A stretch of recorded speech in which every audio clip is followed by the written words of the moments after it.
बरूथनी एकादशी व्रत कथा। धर्मराज युधिष्ठिर बोले, हे भगवान, मैं आपको नमस्कार करता हूँ। आपने चैत्र मास के शुक्ल पक्ष की एकादशी अर्थात कामदा एकादशी के बारे में विस्तार पूर्वक बतलाया। अब आप कृपा करके वैशाख कृष्ण पक्ष एकादशी का क्या नाम है अर्थात उसकी विधि और महात्म्य क्या है। श्री कृष्ण ने कहा, हे राजेश्वर, वैशाख मास के कृष्ण पक्ष की एकादशी को बरूथनी एकादशी के नाम से जाना जाता है। यह सौभाग्य देने वाली और पापों को नष्ट करने वाली तथा अंत में मोक्ष प्राप्त करने वाली है। इसकी महात्म्य कथा आपसे कहता हूँ। प्राचीन काल में एक नर्मदा नदी के तट पर मंधाता नामक राजा राज करते थे। वह अत्यंत दानशील तथा तपस्वी थे। एक दिन वह जंगल में तपस्या कर रहे थे, तभी न जाने कहां से एक जंगली भालू आया और राजा का पैर चबाने लगा।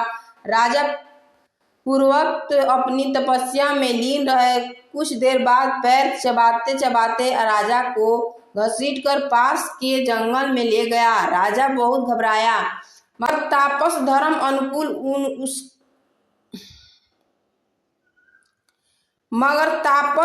अनुकूल उसने क्रोध और हिंसा न करके भगवान विष्णु से प्रार्थना की।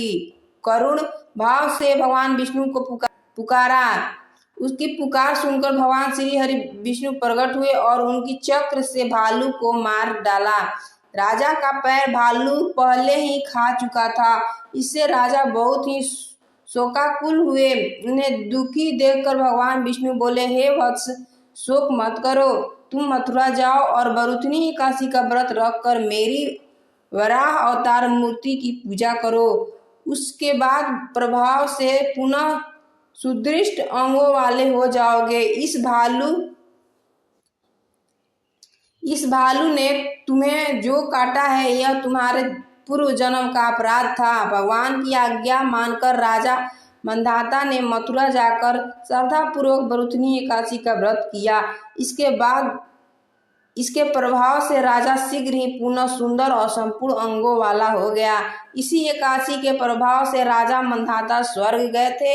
जो भी व्यक्ति भय से पीड़ित है उसे बरूथनी एकादशी का व्रत रखकर भगवान विष्णु का स्मरण करना चाहिए। इस व्रत को करने से समस्त पापों का नाश होकर मोक्ष मिलता है। अच्छा लगे तो चैनल को लाइक, सब्सक्राइब, दोस्तों के साथ ढेर सारा शेयर कर देना। धन्यवाद। राधे राधे।